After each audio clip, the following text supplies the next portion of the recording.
Hi, my name is Melanie, and today I'll be performing a head-to-toe assessment. Thank you to Brandon for being my volunteer patient. I've already washed my hands and made introductions, and I will begin by assessing that he is well dressed and in no signs of distress.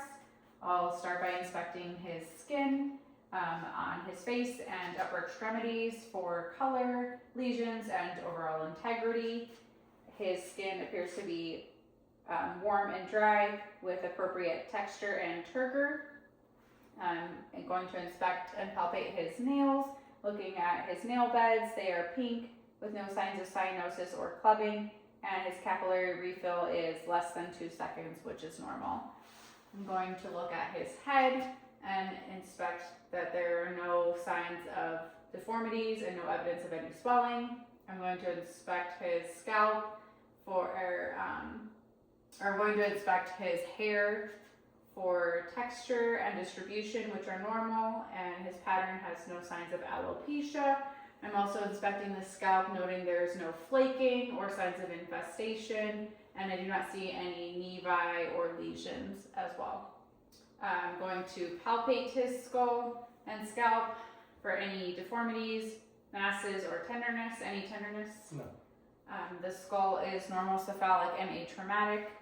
I am going to move on to inspecting his eyebrows, noting that they are symmetric and with full hair distribution to the outer edges and no infestation is noted.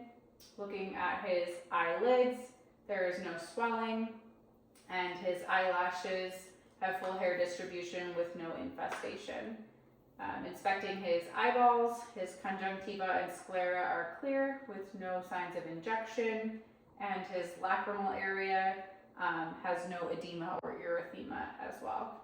I'm going to start by, continue with palpating his lacrimal area and orbit. Any tenderness? No. No tenderness. I'm now going to assess his pupils for size, shape, and equality. Looking at his pupils, they are round, equal, approximately 3 millimeters, and they are reactive to light bilaterally, which is normal. His left pupil constricts with direct light, and his right constricts with direct light, and they consensually constrict, which is normal. I'm going to test for accommodation. I'll have you look at my pen as I move it towards your face, and I note that the pupils constrict and converge with near focus, which is normal. A visual acuity exam has already been performed, and I'm now going to perform a fundoscopic exam. I have my diopter set to 0, and as I look into his eye, I find the red reflex and visualize a sharp optic disc with distinct margins, an appropriate cup to disc ratio, and no signs of hemorrhages, exudate, or AV nicking. I also note that the retinal vessels appear to be normal, and this exam would be performed on both sides. I am now going to look at his ears. Looking at the outer ear, I do not see any edema or erythema. I'm going to test for tenderness by performing the ear tongue test. Any tenderness? No. And depressing the tragus, any tenderness? No. And the mastoid, any tenderness? No. I'm now going to inspect the inside of his ear, and I'll be pulling upward as he is an adult. I do not see any drainage, and looking into the canal, visualizing the landmarks, including the malleus and the cone of light being at 5 o'clock on the right, and it would be at 7 o'clock on the left. I don't see any signs of bulging, retraction, or effusion, and this exam would be performed on both sides. Now I'm going to have you face me and inspect his nares. Looking into the nasal mucosa, I know that it is pink and moist, and the septum is midline. There are no polyps or discharge noted, and this would be performed also on both sides. I'm going to palpate his sinuses, the frontal and the maxillary. Any tenderness? No. And now I'm going to move on to inspecting his mouth. Looking at the lips, they are pink and moist, and I'll have you smile and open your mouth. And I see that all of his teeth are present with no signs of decay. Also looking at his buccal mucosa and noting that it is pink and moist with normal amounts of saliva, and his gums appear free from swelling or ulcerations. Going to have you stick your tongue out and say ah, and his tongue is points out midline and is free from any coating on the tongue. His pharynx is pink and moist with no erythema or exudate, and his tonsils are 2+ bilaterally with no erythema or exudate. And I'll have you stick your tongue out for me. And there's no lesions or plaque noted on the tongue as well. Going to move on to his neck.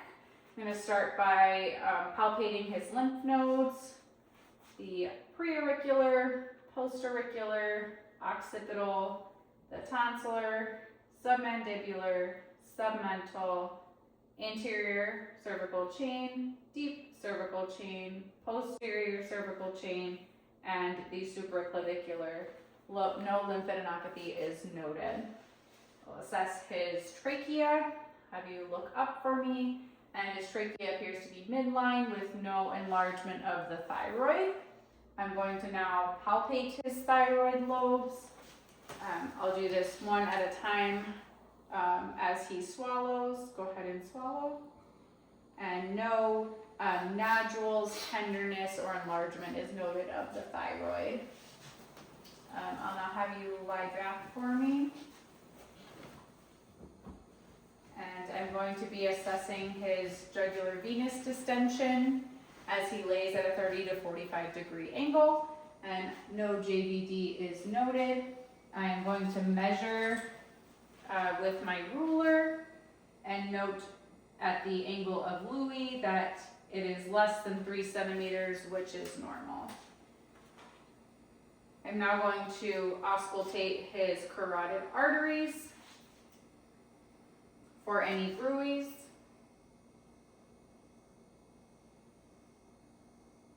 And no bruits are heard. If they were, I would not palpate. I'm now going to palpate his carotid pulses one at a time. And pulses are 2+ bilaterally with no thrills. I'm going to inspect his precordium for any heaves, lifts, or pulsations, which I do not see. And I'm now going to palpate the precordium for any heaves, lifts, or pulsations, which I do not feel. I'm going to locate the point of maximal impulse. This is palpated at the 5th intercostal space and midclavicular, and the rate and rhythm are irregular. I'm now going to auscultate his heart at all 4 listening point, or all 4 chambers of the valves with the diaphragm, starting with the aortic, the pulmonic, Erb's point, tricuspid, and mitral. And I'm going to switch to the bell and listen to all the valve areas, aortic, pulmonic, Erb's point, tricuspid, and mitral. S1 and S2 are present with regular rate and rhythm, and I do not hear any gallops, rubs, or murmurs. I'm now going to have you lay on your left side, and with the bell, I'm going to assess the mitral area as he lays on his left side, and no low-pitched diastolic murmurs are heard. And I'll have you sit up for me now. I'm going to switch to the diaphragm and listen to the aortic area as he leans forward. Go ahead and lean forward. Listening to the aortic area as he leans forward, and I hear no high-pitched murmurs. I'm now going to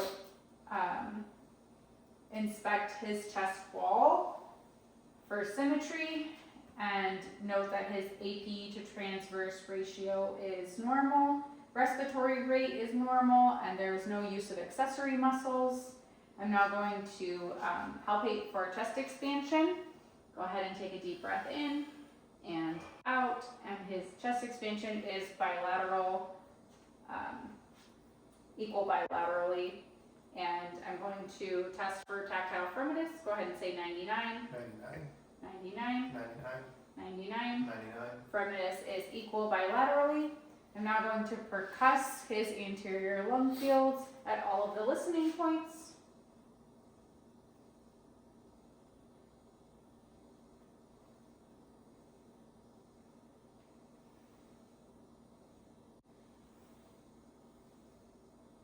And resonance is noted throughout.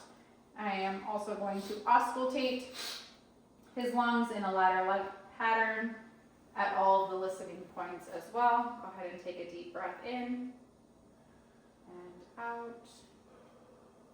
And I would have him do a full inspiration and expiration at all of the listening points in the ladder-like pattern.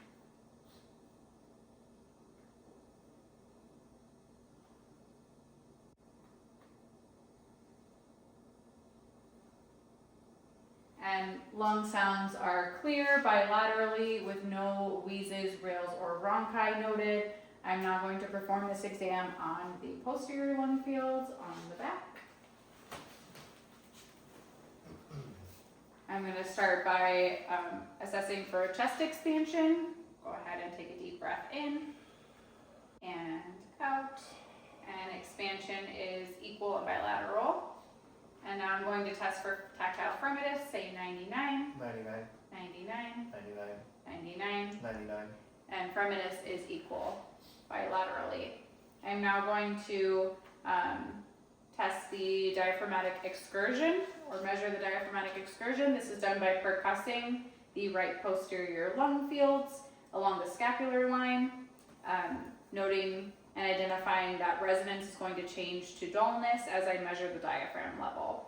I'll have you take a deep breath in and hold, and I am marking the diaphragmatic descent on inspiration and exhale and hold, and I am marking it on expiration. And the diaphragmatic excursion is about 3 to 5 centimeters, which is normal. I'm now going to percuss the posterior lung fields at all of the listening points in a ladder-like pattern, and noting that resonance is noted throughout. And I'm going to now auscultate the posterior lung fields in a ladder-like pattern at all of these listening points. I'll have you inhale and exhale. And I would have him inhale and exhale at all of the listening points as well.